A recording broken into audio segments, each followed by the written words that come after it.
today I would like to get a little bit spicy and talk about the brand strategy frameworks that I think are, if not useless, not very useful.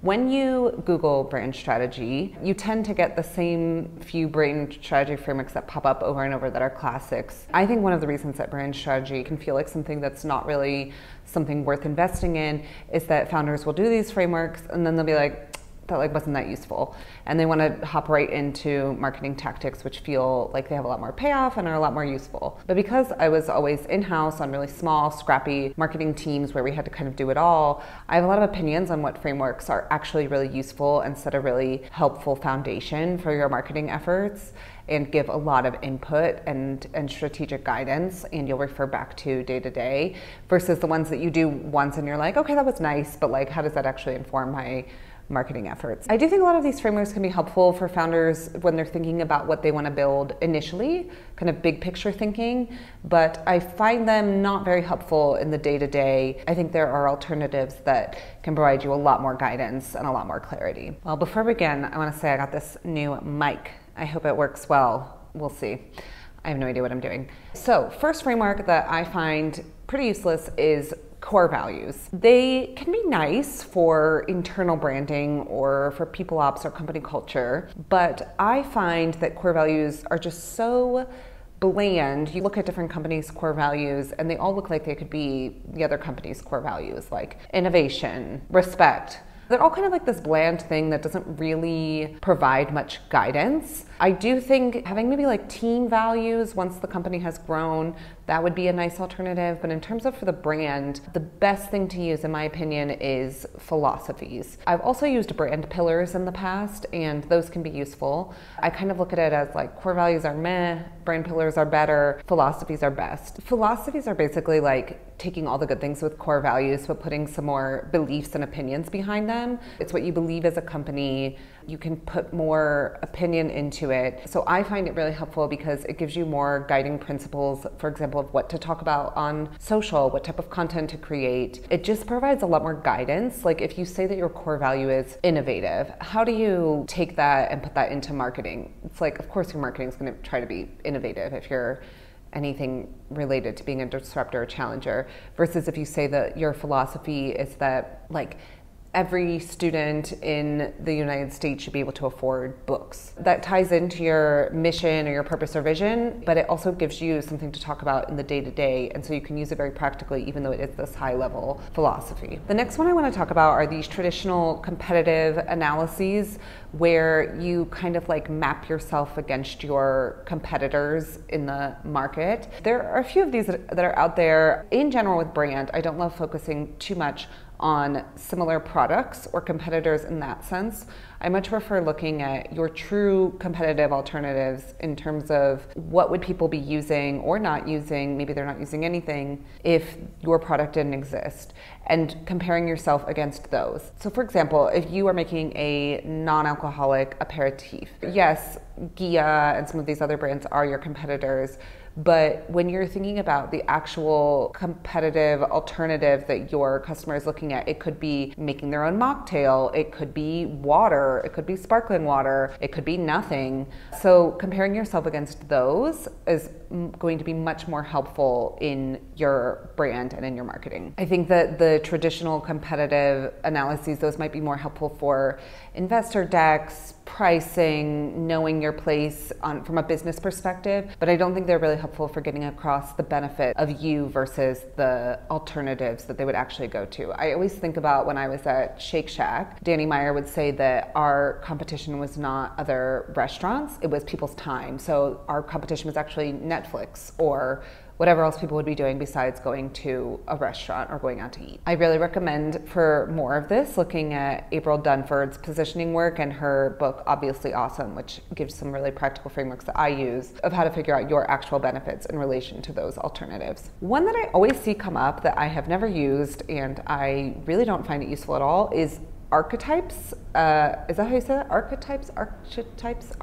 right? I think this is based on Carl Jung and psychology. I don't know. But I always see it all the time, this brand archetypes thing. This is nice, but you know, it's not going to do anything in your day-to-day marketing efforts. It's not informing anything specific. It's not informing anything interesting. So let's say that you put yourself under innocent and you are providing safety, like Dove here. What is that actually going to do in your day-to-day brand? I think it's helpful for, again, for like knowing who you are in those beginning stages when you're like first figuring things out. But for providing a brand strategy that you're actually going to use in your day-to-day, that doesn't really do anything. What I recommend when you're creating a brand personality is staying away from this like vague archetype and thinking more about, oh, is there like a personality or a person I can picture? Like, if you want to be in that like innocent, providing safety realm, maybe your personality could be that friend in high school that always stood up for other kids.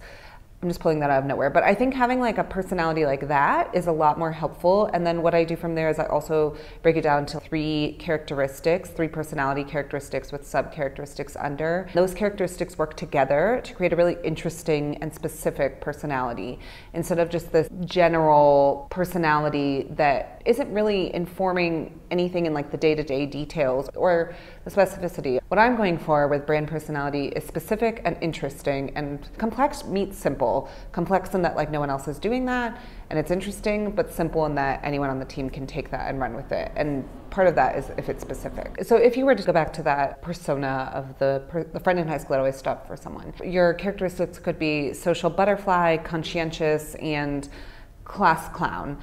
I would get more specific with those, but when you put all of that together, you can like picture this person, and that's what you want. That's way more than, what was it? Innocent. Also, what I like to do with those characteristics is that they have a little bit of tension between each other, so it makes for an even more interesting brand. So, you know, the social butterfly, conscientious, class clown, you wouldn't normally say maybe the class clown is conscientious. Maybe I'd make those like a little bit different or mix them up, but I think that's a good example. Stop using traditional positioning statements. These are the ones that are like, for blank, who blank. Our brand is the blank that blanks, unlike these other blanks, unlike these other brands. So it's basically positioning you in relation to other competitors or alternatives. Again, there's nothing wrong with this. I just find that anytime I've sat down to like fill out this statement, it's oddly hard and you get something kind of like bland. Like you don't feel like you have enough information to actually fill it out. So it just ends up being this kind of like bland statement that doesn't really give you anything to work with, again, with like specifics. It's a good start, but I don't think it's very clear how to get to this. So again, I would recommend using something instead like April Dunford's obviously awesome framework. I find that to give you really, really, really clear features and benefits in relation to the alternatives versus this kind of like bland positioning statement. If you are in your early stages, or even not that early stages, you do not need a tagline or a strapline or a slogan. I feel like taglines are to brand strategy as logo is to visual identity, where people think that they need a tagline when really they need a brand strategy. People think that they just need a logo when they actually need like a visual identity, including the logo. In the beginning, your messaging will change. You might use taglines in like brand campaigns, but usually in the beginning, you're not doing a lot of campaigns. You're more laying the foundational groundwork. I'd say for a while, you're not really doing brand campaigns. And even if you are doing brand campaigns, you can play around with different phrases or versions of taglines. Companies these days, they don't really have these. Unless you're like this massive company spending a lot of money, you don't really need or will get much out of having a tagline. And what I've seen happen is you spend a lot of time trying to get a tagline, brainstorming, trying to find the perfect thing because you're trying to sum up everything in just like 2 or 3 words. It takes so much time. No one agrees. The output is just not worth the effort, I would say, until you're launching some major campaign where you're spending a lot of money down the road. And even then, maybe not. What I would do instead is I would maybe like try out different fun phrases in your Instagram bio or on merch. I think merch is like a great place if you're creating things like that, or stickers, and see what people are gravitating towards. If you have 2 different hats with like 2 different tagline ideas and people are buying way more of one hat, maybe that's a good indication that people are resonating with it. So instead, I would look for signs of resonance with some of these phrases in different places before I would ever commit to like having some big tagline. I think in the early stages, it's much better about getting clear on your brand personality, visually and verbally, and getting a lot more clear on your positioning and value proposition and key benefits. The tagline will come later when you get deeper into marketing. You really don't need to focus on it for a long time.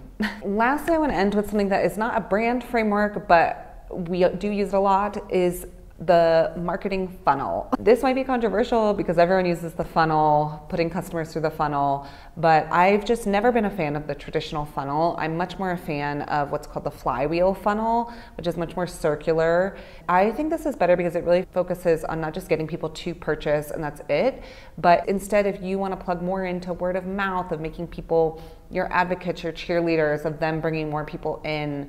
I just always found this to be a healthier way to think about marketing in the funnel and your customers, so I just want to plug that one as well. That being said, I do think the traditional funnel can be helpful for certain stages in marketing. So those are the frameworks I think are pretty useless. Like I said, not totally useless. You can use them at the beginning to get a better sense of who you are, but then when you're actually getting into marketing, whether that's creating your website or creating a social strategy or thinking about what channels you want to be on, if you want to be doing thought leadership, there are so many better frameworks that will give you so much more specificity, that will give you so much more guidance in your day-to-day. And so ignore these ones. I'll link to some of the ones that I like below. Every brand strategist has their frameworks that they prefer. These are the ones I like because, as I said, I was in-house, and so I find that these are ones that you will actually use in your day-to-day and will solve a lot of problems for you, will make it so you have to decide fewer things day-to-day, will give you more direction, more confidence, more consistency across your team, more clarity. These ones that I mentioned